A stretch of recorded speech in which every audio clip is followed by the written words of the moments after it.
All right, we just got back out here, or I just got back out here, I should say. I think we're right over the hill from this potential memorial with a plaque on it. So I'm trying to hit a few hot spots here where I see things that stand out, and then obviously I will come back from time to time and check out more. It looks like we have a Masonic grave right here. Henry Nelson, 1870, and also a veteran of the Civil War, unless it's this, possibly.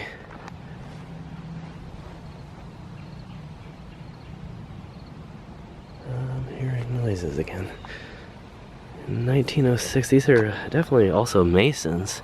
Let me see, the Black family, Robert Black, 1906 to 1970, and Goldie I. Black, 1910 to 1996. You can see that the Order of the Eastern Star there.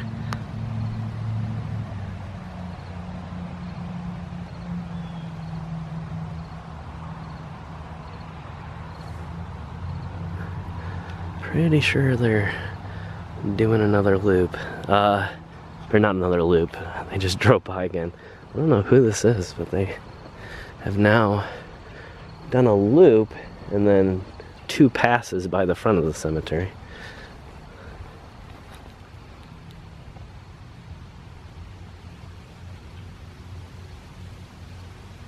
This has a lot of, let's see, Hosp period, Stewed period. Jass period, Crawfoot, 15th U.S. Infantry, and then a Civil War GAR veterans marker here. If anybody can interpret that, please let me know. I'm completely confused with that one. And trying to eyeball where in the world I spotted this thing. Okay, I remember the circular, or the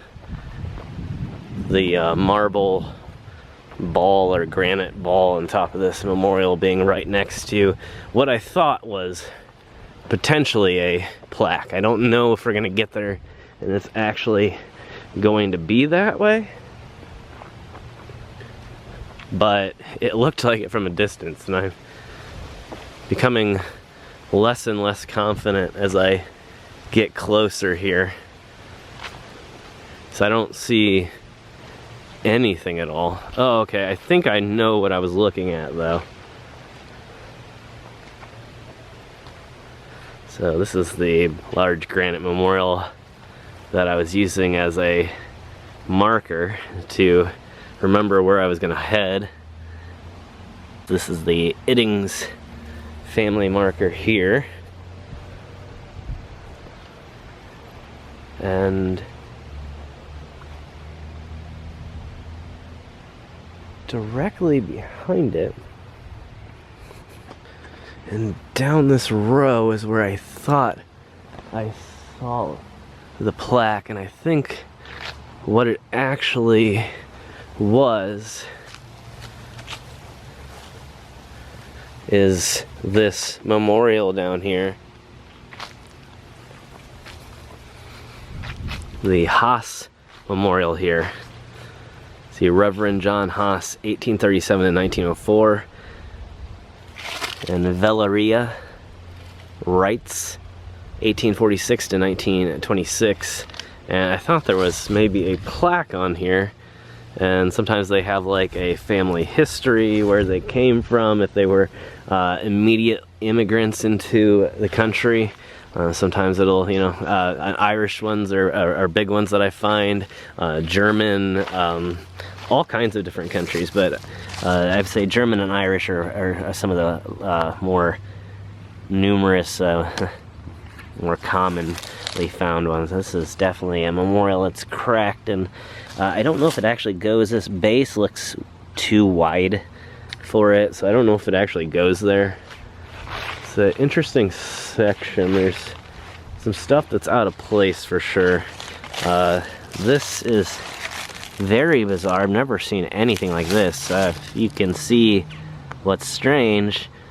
John T. Reed here of 1922 is actually upside down or right side up, or whatever you want to call it, the opposite orientation of Emma E. Reed of 1916.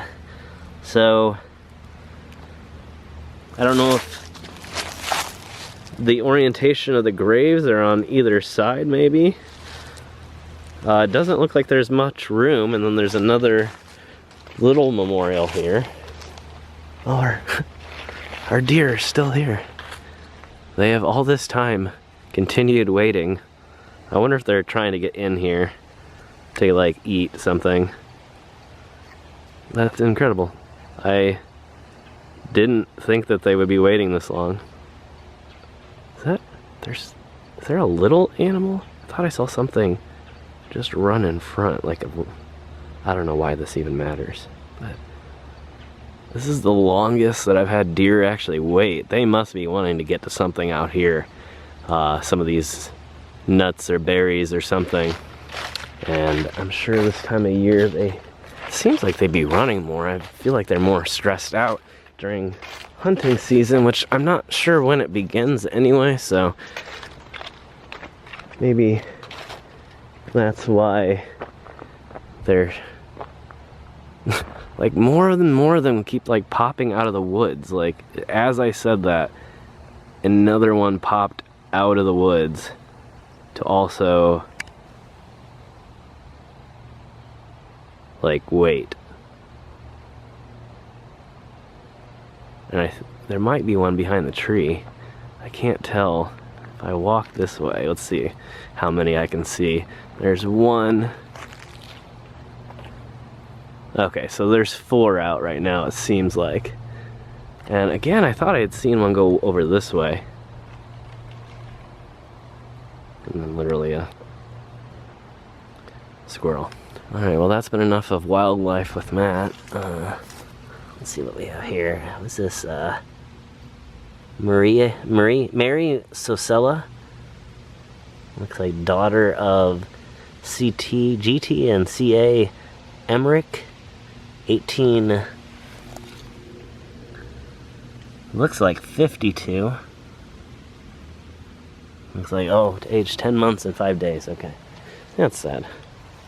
And then we have the family here. Catherine, 1891. And then Samson, I'm assuming, is on the other side? No, just not memorialized here. You see Catherine Eckert, wife of Samson Eckert, and no Samson. Where in the world is Samson? I don't think that's it. What does that say?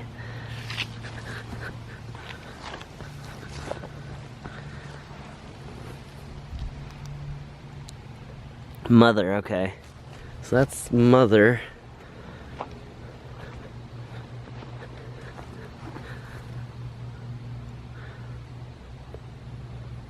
Baby Grace, 1901 to 1902. What in the world? Maybe, I guess he remarried.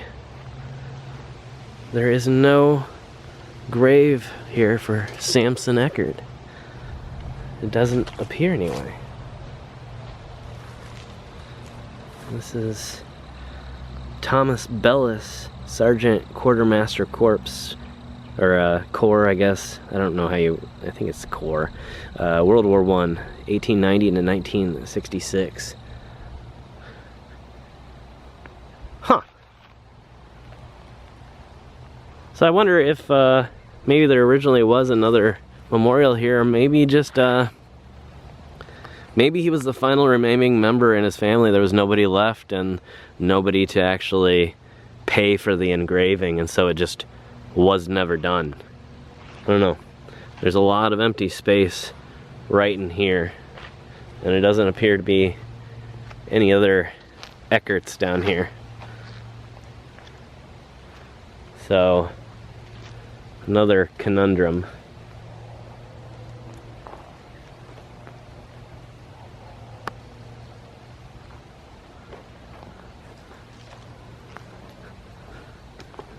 Another Civil War veteran here. Looks like Gail Klein, 30th Indiana Infantry.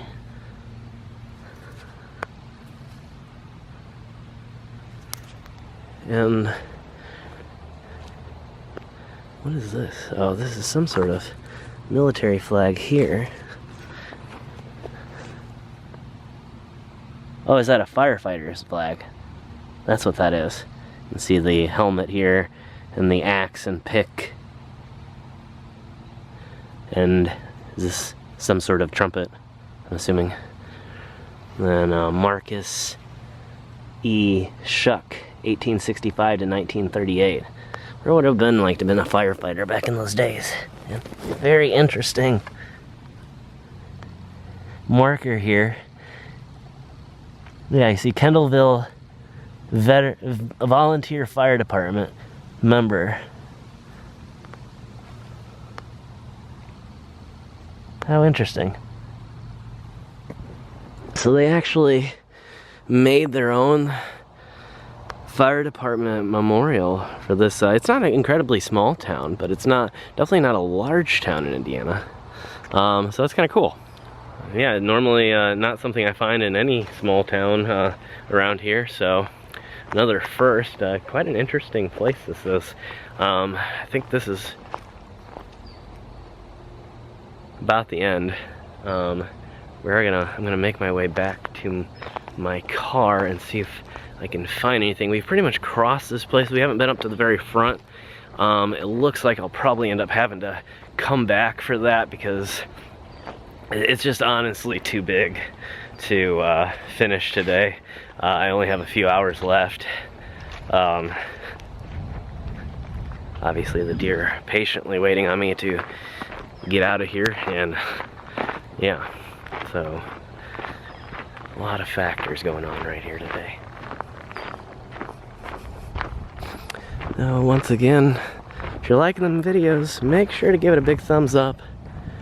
Hit that subscribe button to keep up with our Saturday and Tuesday episodes. And yeah, wow, this is a weird one.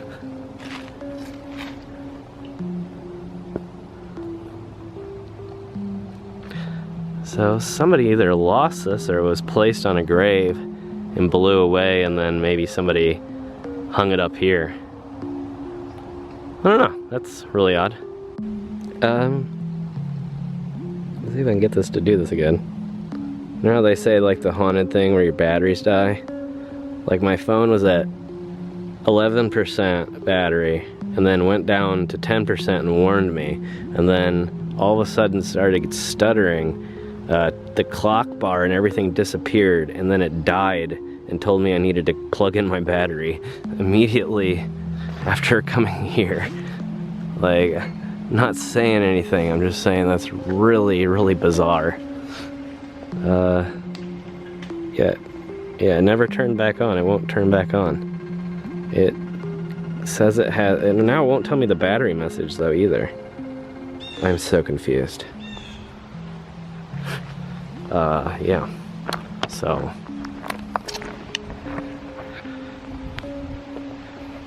I do have a charger with me in the car, thankfully, and I pretty much know my way back home by heart anyway. It's not an incredibly difficult thing to do from here, but I don't know that I've ever had that happen like that before. For something to go from full 11% battery, warn me that I'm at 10, and then die within 30 seconds. I've never had that happen before with my phone. That's really weird. Now, that being said, half of my batteries in here also died very quickly.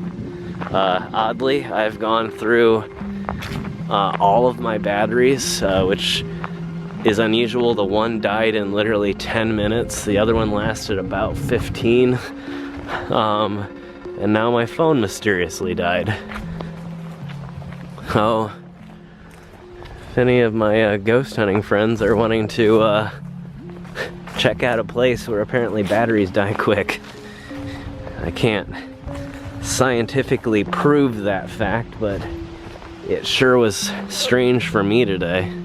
But thank you for watching this series. We are going to continue. I am leaving right now. I'm gonna come back here probably in a few days, and we'll head over this way to the other side of the street and catch some more, and then we'll also do some of the things up at the front of the cemetery here that we missed out on this time. So very exciting few first parts here.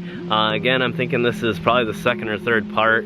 So thank you all very much for watching the episode in the 539 channel. Make sure to hit that subscription button, and if you're enjoying the episodes and thinking they were cool, make sure to share it on your favorite social media so that it can gain some more reach that the YouTube algorithm doesn't seem to really allot for anymore. So thank you all, and I will see you in our next adventure. So I just want to prove a point here. I got back to the car. My phone is back to being at 12%. It was restarted. It's completely logged me out of my Apple account. So again, my camera batteries died very quickly here, and my phone again suddenly died.